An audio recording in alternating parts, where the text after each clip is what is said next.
Hi friends, happy Dasara and happy Bathukamma festival season కదండి. ఇప్పుడు Bathukamma festival season 9 days బతుకమ్మని పేరుస్తారు. And first day last day ఎక్కువ చేస్తాం కదా. అండ్ మా బతుకమ్మని చూపించడానికి నేను వీడియో చేస్తున్నాను. చూడండి మా బతుకమ్మని. అండ్ మీరు ఎలా చేసుకున్నాను సెలబ్రేషన్స్ కామెంట్ చేయండి ఫ్రెండ్స్.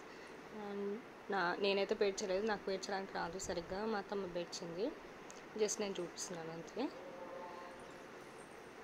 అండ్ ఇది తీసుకెళ్ళేసేసి మేము కాలనీ బతుకమ్మల దగ్గర పెట్టామన్నమాట. ఇదిగోండి, ఇక్కడ కాలనీ బతుకమ్మ అంటే బయట ఒక గ్రౌండ్లో ఏర్పాటు చేస్తారు.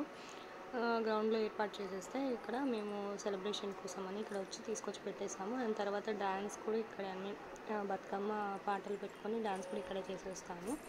సో మా పిల్లలు ఇక్కడే ఆడుతున్నారు. అండ్ మా పాపని చూపిస్తాను. అదిగోండి మా పాప వచ్చేసింది. అండ్ మా పాప అవుట్లుక్ ఎలా ఉందో చూపండి. అండ్ వాళ్ళ అక్క అనమాట, శ్రేష్ఠ కజిన్. సో ఇద్దరు డ్రెస్సెస్ ఆల్మోస్ట్ సిమిలర్గా ఉన్నాయి. వీళ్ళిద్దరు డ్రెస్సెస్ ఎలా ఉన్నాయో కామెంట్ చేయండి. ఇంకొక అక్క ఉంది, ఆవిడ ఫ్రేమ్లోకి రావడానికి కొంచెం దానికి ఇష్టం ఉండదు. ఇది అనమాట ఇంకో అక్క, దానికి ఫొటోస్ వీడియోస్ నచ్చవు అనమాట. సో అది మ్యాటర్. ఫ్రేమ్లోకి రావడానికి చాలా కష్టపడి ఫ్రేమ్లోకి వచ్చేసింది. అండ్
అండ్ ఇక్కడికి వచ్చేసామండి, చెరువు దగ్గరికి వచ్చేసాను.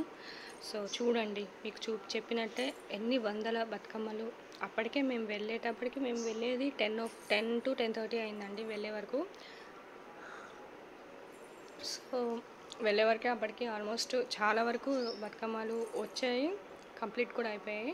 అంటే అమ్మవార్లని అందులో నిమజ్జనం అంటాం అనుకుంటా. సో అందులో వేసేసారు అండ్ చెరువులో పంపించేస్తారు. ఇంకా చాలా బతుకమ్మలు మళ్ళీ తరలి వస్తున్నారండి. చూడండి నేను చూపిస్తాను బతుకమ్మలు, అదిగోండి వస్తూనే ఉన్నాయి బతుకమ్మలు ఇంకా కంటిన్యూస్గా. ఇంకా ఒక పెద్ద బతుకమ్మ వస్తుంది ఇప్పుడు. సో అదిగోండి కంటిన్యూస్గా వస్తూనే ఉన్నాయి బతుకమ్మలు. చూడండి చిన్న బతుకమ్మలు పెద్ద బతుకమ్మలు వస్తూనే ఉన్నాయి. అండ్ ఇక్కడ క్యూ పెట్టారు, చూపిస్తాను. ఇక్కడ కొన్ని స్టాప్ చేశారు, ఒక లైన్ పెట్టి స్టాప్ చేసిన బతుకమ్మలు ఇవి. ఒకటేసారి రిలీజ్ చేస్తున్నారు, ఒక 20-30 మందిని ఒకటేసారి పంపిస్తున్నారు. వాళ్ళు బయటకు వచ్చినాక వీళ్ళు లోపలికి వెళ్ళాలన్నమాట. సో బాయ్ ఫ్రెండ్స్, సబ్స్క్రైబ్ చేసుకొని మరిన్ని మోర్ వీడియోస్, ముఖ్యంగా మా పాప వీడియోస్ కోసం and my family pic. Bye.